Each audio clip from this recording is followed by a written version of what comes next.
କହିବେ ଷ୍ଟାର୍ଟ କରିବେ। ଜୟ ଜଗନ୍ନାଥ। ଜୟ ଜଗନ୍ନାଥ। ଆପଣଙ୍କ ପରିଚୟ ଦେବେ। ମୋ ନାଁ ହଉଛି ଓମ ଆଦିତ୍ୟ ମେଦିନ ରାୟ। କୋଉଠୁ ଆସିଛନ୍ତି? କୋରାପୁଟରୁ ଆସିଛି ଆଜ୍ଞା। କୋରାପୁଟରୁ? ଆଜ୍ଞା। ଆଚ୍ଛା, ଆଉ କିଏ କିଏ ଆସିଛନ୍ତି? ମୁଁ ଏକା ଆସିଛି, ଆଉ ମୋ ସାଙ୍ଗ ଗୁଡାକ ଏଇଠି ଭୁବନେଶ୍ୱରରେ ରହୁଥିଲେ, ସେମାନଙ୍କ ସହିତ ମିଶିକି ଆସିଛି। ଆଉ ଏଇଠୁ କେବେ ଆସିଲେ? ମୁଁ ଆଜ୍ଞା ଆଜି ଆସିଲି। ଦର୍ଶନ କଲେଣି ଜଗନ୍ନାଥଙ୍କୁ? ଦର୍ଶନ ସରିଲାଣି, ଅଭଡା ବି ଆରାମସେ ପାଇଲୁ ଆଜ୍ଞା। ଅବଢା ପାଇଲେ? ଆଜ୍ଞା। ଦର୍ଶନ ବି କଲେ? ଦର୍ଶନ ବି କଲୁ। କେମିତି ଲାଗିଲେ ଜଗନ୍ନାଥ? ବହୁତ ବଢିଆ ଆଜ୍ଞା। ବହୁତ ଦିନର ଅଭିଳାଷ ଥିଲା। ମୁଁ ବର୍ତ୍ତମାନ ଯାଇଥିଲି ବୃନ୍ଦାବନ ଯାଇଥିଲି। ଆଚ୍ଛା ଆଚ୍ଛା। ବୃନ୍ଦାବନରୁ ଫେରିଲି। ବୃନ୍ଦାବନ ଯାଇଥିଲେ? ଆଜ୍ଞା। ଡାଇରେକ୍ଟ ଆସିଲେ ଏଇଠୁକୁ ନା କଣ? ବୃନ୍ଦାବନରୁ ଡାଇରେକ୍ଟ ମୋର ଟ୍ରେନ ଥିଲା ଆଜ୍ଞା ରାୟଗଡାକୁ। ଆଚ୍ଛା।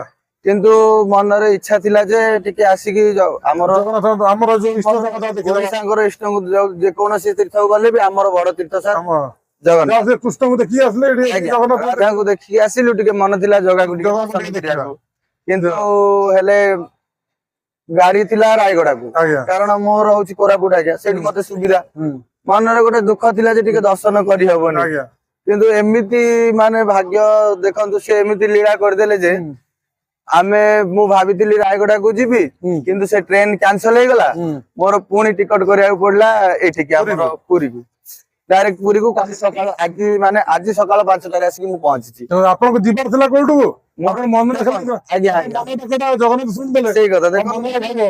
ମୁଁ ମନରେ ଡାକିଛି ବୋଲି ସେ ଜାଣିଗଲେ, ସେତିକି ଭାବ। ସେପଟୁ ଆପଣଙ୍କୁ ଟାଣିକି ନେଇକି ଆସିଲେ ଏଇଠିକି।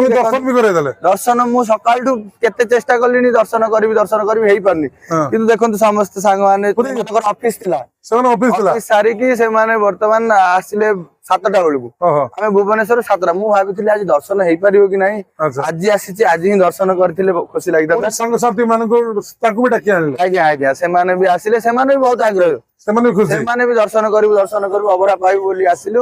ବହୁତ ବଢିଆ ଦର୍ଶନ ବି ହେଲା, ଅବଢା ପାଇଲୁ ଆଜ୍ଞା। ଭାବିନଥିଲି ଆସିପାରିବି ବୋଲି। ଅବଢା ବି ଆପଣଙ୍କୁ ଖୁସି ଲାଗେ? ବଢିଆ। ଅବଢା କୋଉ ଜିନିଷଟା ଆପଣଙ୍କୁ? ଅବଢାର ଡାଲମା ଆଉ ଅନ୍ନ, ଲେମ୍ବୁ ଲଙ୍କା ଲୁଣ ଆଉ କ୍ଷୀର ମିଠା ଜିନିଷ, ସିଏ ତ ବଢିଆ ଜିନିଷ। ଅମୃତ ଆଜ୍ଞା। ତା ତଳେ ଅମୃତ, ଅବଢା ତଳେ ଅମୃତ। ଆଜ୍ଞା। ଆଜ୍ଞା ଅବଢା ଆଗ ପ୍ରଥମେ ଅବଢା। ଜଗନ୍ନାଥ ଆଜ୍ଞା। ଆଚ୍ଛା, ଆପଣ ଯେ ଆଗରୁ ଆସିଛନ୍ତି ପୁରୀ, ପୁରୀ, ଆପଣଙ୍କୁ କିଛି ଡିଫରେନ୍ସ ଲାଗିଲା ନା କେମିତି ଭଲ ଲାଗେ? ଆଜ୍ଞା, ମୁଁ ତ ପ୍ରାୟ ସବୁବେଳେ ପ୍ରତି ମାସକୁ ଥରେ ବଢିଆ ହେଇଛି। ପ୍ରଥମେ ଆଜ୍ଞା ଟିକେ ବସିବାକୁ ଜାଗା ନଥାଏ ବାହାରେ କୌଣସି ଜାଗାରେ ବସିବାକୁ ଜାଗା, ସବୁ ପ୍ରକାର କଞ୍ଜେଷ୍ଟେଡ ଜାଗା, ସେଇଠି ଦୋକାନ ବଜାର, ଟିକେ ଠିଆ ହେବାକୁ ଜାଗା ନଥାଏ, ହଟିଯାଅ କୁହନ୍ତି।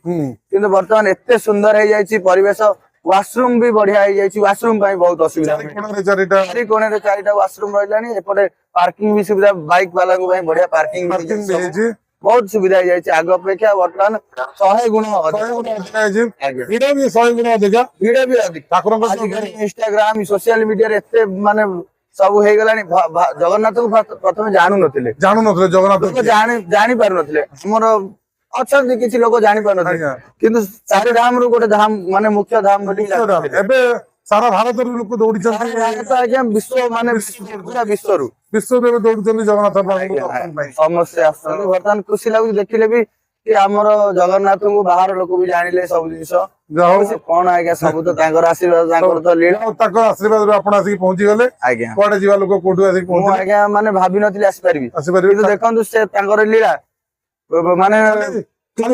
ହେଇଗଲା ଖାଲି ମନରେ, ଆଜ୍ଞା, ଖାଲି ମନରେ ଟିକେ ଆପଣ ଭାବି ଦେଇଥିଲେ, ଯାଇପାରନ୍ତି, ଦର୍ଶନ ହେଇଯାଇଥିଲେ। ସେଇଟା କାଳିଆ ଆପଣଙ୍କ ଡାକରା ଶୁଣି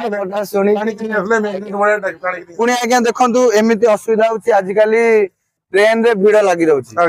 ଆମର ସୋସିଆଲ ମିଡିଆ ହଉଛି, ସେଇ ବୃନ୍ଦାବନରେ ବି ସେମିତି ଗହଳି ଲାଗିଛି। କିନ୍ତୁ ଦେଖନ୍ତୁ, ସେଠି ଟ୍ରେନ କ୍ୟାନସଲ ହେଇଗଲା। ମୁଁ ଭାବିଲି କେମିତି ଯିବି, ଜେନେରାଲ ଯିବି ନା କେମିତି ଯିବି, ୱେଟିଂ ରେ କିନ୍ତୁ ସିଟ୍ ମିଳିଗଲା। ସିଟ୍ ବି ନାହିଁ, ଶୋଇ ମୁଁ ଆସିଛି, କୌଣସି ଅସୁବିଧା ହେଇନି।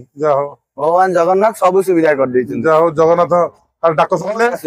ଆପଣ ସାଙ୍ଗମାନଙ୍କ ସାଙ୍ଗରେ ବି ଆସିଲେ, ସାଙ୍ଗମାନେ ଜଗନ୍ନାଥ ସାଙ୍ଗେ ଦେଖା ହେଇଗଲା, ମାନଙ୍କୁ ବହୁତ ବହୁତ ଧନ୍ୟବାଦ। ସମୁଦ୍ର ବି ମଧ୍ୟ ଗାଧେଇଥିବେ? ନାଇଁ, ବର୍ତ୍ତମାନ ଯିବୁ ସେଠି, ଏବେ ଯିବେ ସମୁଦ୍ର ଦେଖିବେ, ଯାଉ ସ୍ନାନ କରିବେ, ବାହାରିବୁ। ହେଇଗଲାଣି ଶୀତ ଦିନ। ଧନ୍ୟବାଦ। ଆମକୁ ଏତିକି ଭାଗ୍ୟ, 2 ପଦ କହିବାକୁ ମିଳିଲା, ସେତିକି ବଡ ଜିନିଷ। ଡାକିକି ଠିଆ କରେଇଛନ୍ତି ଏଇ ଜାଗାରେ। ଯାହା ହଉ ଧନ୍ୟବାଦ ଆଜ୍ଞା ହେଲା। ଜୟ ଜଗନ୍ନାଥ। ଜୟ ଜଗନ୍ନାଥ ଜୟ ଜଗନ୍ନାଥ।